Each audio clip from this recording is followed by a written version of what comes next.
For example, one of the grantees in this particular round is our first time actually helping with something a little bit different out of the regular funding landscape. So a grantee came in asking for assistance with their mortgage. And Mm, this is something that is very different for us because we typically don't fund those types of things. But in taking the time to learn that this debt that they had accumulated was hindering them from being able to be more programmatically creative and to have that alleviation off of their budget, our council felt that it was our duty to be able to take that mortgage off of that small bit of mortgage off their plate, right? And to be able to let them get to the next level. And it makes you think about the Black community and how that barrier between generational wealth and how there's that little bit of debt that just keeps people from being mm-hmm, able to mm-hmm. move to that next level. And that is what our council felt. They felt like this was that on a grander scale. And if you could just remove that thing, then people can be able to move forward. And this was that in action. Wow. I mean, and that's a great example of the creativity, right? Because if you just go by the book, if you will, then no, it wouldn't qualify. And certainly a lot of things wouldn't qualify. But again, if you go back to the grant's purpose, which is, no, you The tell grants me. for the overall Black Equity and Excellence Fund's purpose is to be able to build the capacity and the financial vitality of Black-led organizations in Onondaga and Madison County. Bottom line, that was just a layup. It wasn't like you know, yeah, yeah. But one of the things that you also did is that, and we talked about elevating voices and things of that nature, but you're also engaged in your own organizational introspection around Black excellence and equity and how that shows up within your organization. So, two-pronged question here. I want to talk about that, and then also as a Black woman in philanthropy and that whole, what that is like and how you got into this space. So let's start with the issue of, let's start with Black women in philanthropy. Let's start with that. Sure. So, Black women in philanthropy, there's not many of us. And so, one of the things that I like to make sure of is that I'm talking about how amazing philanthropy is as a career.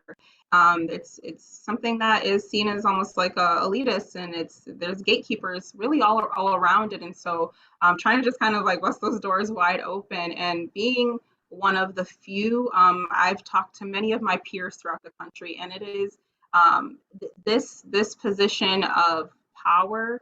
There is still institutional and systemic racism even within these particular roles that we possess. And so but however, being at the table where dollars are moving around and decisions are being made, more Black voices and more people of color voices need to be at these tables because we're able to do things like the creation of the Black Equity and Excellence Fund. We're able to have that discussion on if something might be a little tone deaf or not. We're having folks who can at least have a voice and a voice that's going to be heard in these spaces that are making decisions about the Black community is huge. And so working within philanthropy has opened up so many doors, and it also opens you to the vision of generational wealth being very accessible. Sometimes it's Mhm. presented to the Black community that you got to get rich, you got to get rich. But when you're working within philanthropy, you see that generational wealth is something so simple as a life insurance policy, right? And Mhm. just starting things off, and I can hear Vicky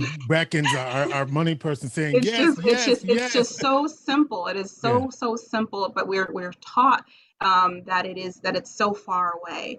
And so there's these myths to debunk and all of those kinds of things. And of course, again, then there's that fiscal and financial management. And folks constantly say, why don't we see more Black people in development?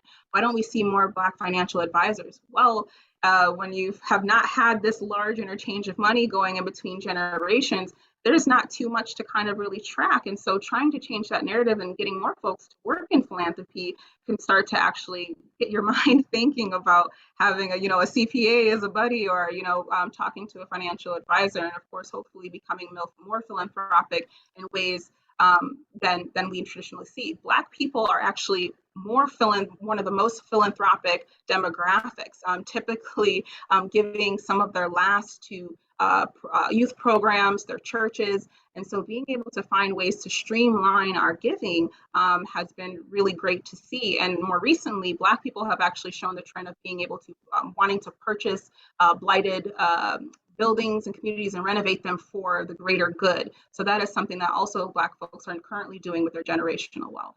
Yeah, and how did you get in philanthropy? I'm going to get Yeah. back to that organizational question in a minute, but I wanted to know your journey to this place.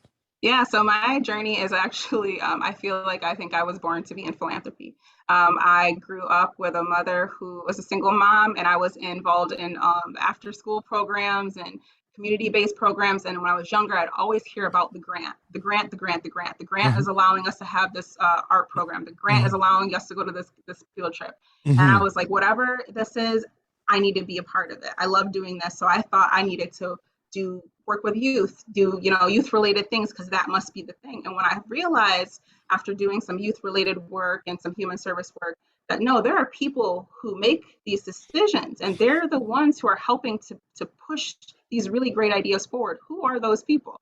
So I was doing some work at a local organization here, wrote a grant to the foundation, and also had some they had an opening at the time. And so the two kind of, I got the chance to meet with them on one side, but also from the other, applied for the position. And of course, through mentorship and being able to, through some of my other mentors here that are locally, being able to come into the foundation. But when I came to the foundation, I also made sure to still educate folks who are of color about philanthropy, and so brought more folks of color. And once I got into the foundation, I realized, hey, this is pretty white. Let's try to liven it up a little bit with folks of color or different types of age groups, and that has been well received. And so I've been working internally also on our diversity and inclusion efforts, but mostly equity is what I'm strong about. Yeah, what I love about what you just said, Dashiell Elliott, Program Officer for the Central New York Community Foundation, is that when you're in a position and you do what you can from where you are, right? That's how change happens. And shout out to the Community Foundation for being willing to listen, right? Because that's also another piece of that, right? Like you got to be able to have a voice, but also see those changes happen. And I know that it's a challenge because that's not historically how they've done business. And I don't mean they've supported many things. I don't mean it that way, but I mean when you start to look within your own organization, and let's talk about that your own journey as an Mhm. organization, looking at how racial equity is impacting your own self-examination, and then how and you kind of tweaked a little bit about how you're making those changes, but organizationally, how are you looking, how is that happening? So organizationally, it's been happening in a few different ways.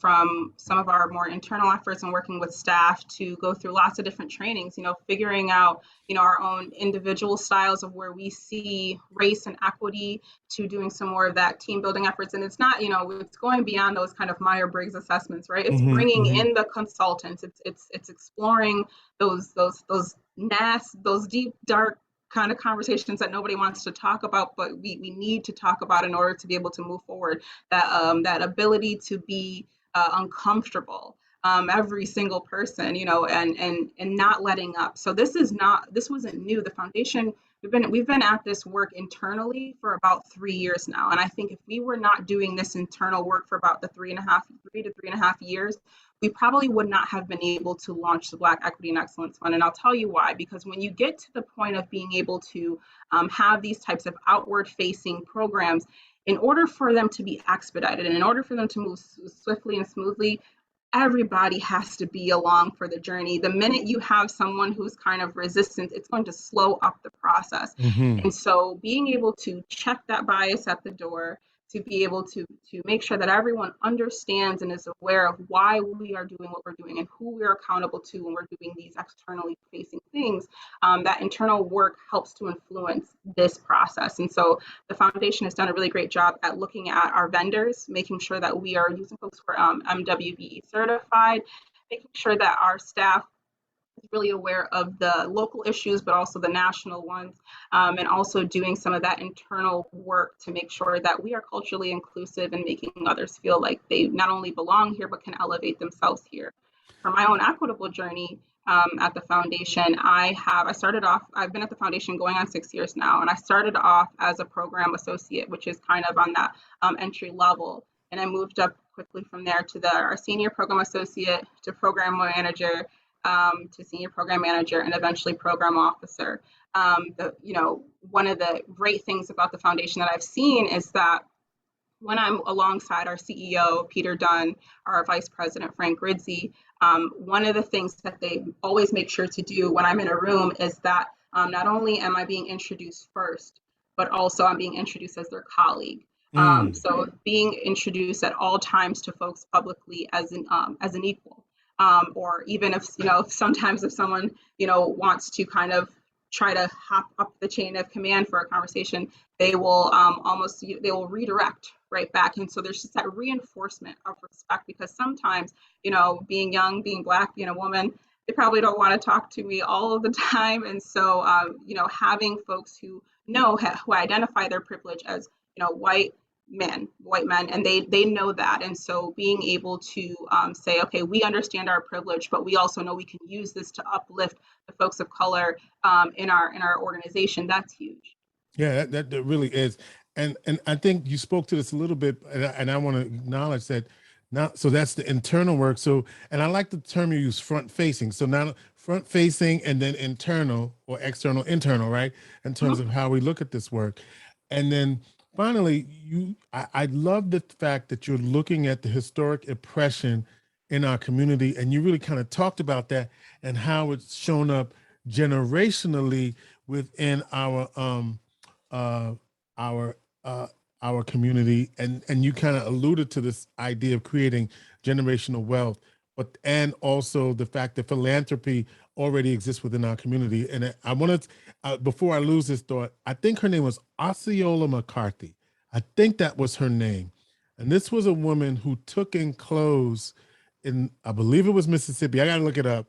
But trust me, the lady in Mississippi who took in clothes and washed the clothes, but that at the time she left $150,000 to one of the historically Black colleges in the community. And by the time you answer this question, I'll know who that is. But I think that's her name. So talk about, just tease out a little bit more this idea, because this is all in your paper. This is why I'm taking you to all these different places. The paper that Dashiell and Frank Ridzi prepared is on the Central New York Community Foundation website. Really give you a sense for why this fund exists. So part of it is I guess you can leave us with this idea that if this fund is successful, we will take this is a stab at ending generational historical oppression in this community. Can you just tease that out a little bit more? Absolutely. And in the paper, it talks about there's a few graphs in the paper, and then one of the graphs, there's a 7% difference in life expectancy, right? And you would think that's not that huge. There Right. should be no difference in life expectancy. That 7% is still too much. And so these factors that we've been discussing this entire time, financial, social, emotional, all of those different kinds of things play into that. And so this fund, although we know it's not going to solve everything, right? There's a wicked web of problems out there, but what it can do is just act as a stepping stone for generational wealth to at least be able to be a broader thought, right? Whether it's in regards to looking at philanthropy as a career, or whether it's in regards to applying for a grant, or whether it's in regards to starting your own fund, right? And so we think about those millionaires next door, or we think about, you have to shift your mind when you're thinking of philanthropy, of how do different demographics give, and how do they hold on to that money, and what are they passionate about? And that's why legacy is so important. You don't have to have $1 million to leave a legacy. Your name does not have to be on a building to leave a legacy. Although that does not discredit those who are able to do Hey, that, look, you are right? just as important. You are just as important, whether you're giving $5 towards a fund that, a cause that is exciting to you, or whether you're giving 5 million. And so that's this paper is really trying to show that not only are Black people doing really great work in this community, but that we can act as just an assistance and a guide to be able to build upon the already existing great work that's being done. And Dashiell, I have the answer to my philanthropic question. And I only missed it by one letter. It is Osceola McCarthy. And she gave $150,000, setting aside just enough for her to live on. She gave $150,000 to the University of Southern Mississippi to fund scholarships for worthy but needy students seeking the education they never had. And when they found out what she had done, and this was in Hattiesburg, Mississippi, they tripled her original endowment. And I say that because she did laundry. I mean, right? She took in clothes, and I don't know. Maybe I needed to make that clear, because for saying taking clothes is kind of an older term, and if you're not of this demographic, you may not know that. But basically, she did laundry, and she did that and was able to generate. So to your point, there are ways for us to do it, and she certainly did it. And if you listen to Vicki in the morning, you can figure out how to do it too. Okay. Well, and that's why I think that's why the Black Equity and Excellence Council is such a huge piece of this, because they're the power dynamic that lives there. Like our council makes the decisions on these grants as well, but also they are completely trained in grant making the way our staff is trained, and they're completely modeled after our existing board, even down to their charter. So the foundation now has a pocket of people who at any time when we're looking to engage more board members or do board recruitment, Black individuals who are ready and willing to be able to serve on our larger board when we have openings, as well as also future donors. So it's helping in those areas as well. All right. So how do people apply? How do people give to the Black Excellence and Equity Fund? Yes, so you can visit the Central New York Community Foundation's website, cnycf.org/equity, and you can learn more about how to not only give, but also how to apply to the fund. You can also, if you want to talk more about giving towards the fund, you can contact our Vice President of Development, Tom Griffith, and he can talk to you more about that as well. Great. Well, Dashiell, thank you for the work you're doing, and also for educating us on the Black Excellence and Equity Fund. The next round of funding for that fund will be summer of 2022, but they've got some other little things that they may be able to do in the meantime. cnycf.org. And if you want to support the organization, you can do that. Support not only the Black Excellence and Equity Fund, but also they might be able to help steward your funds as well as they've done for other non-for-profits in this community. Dashiell, thank you so much. Absolutely. Inspiration for the nation.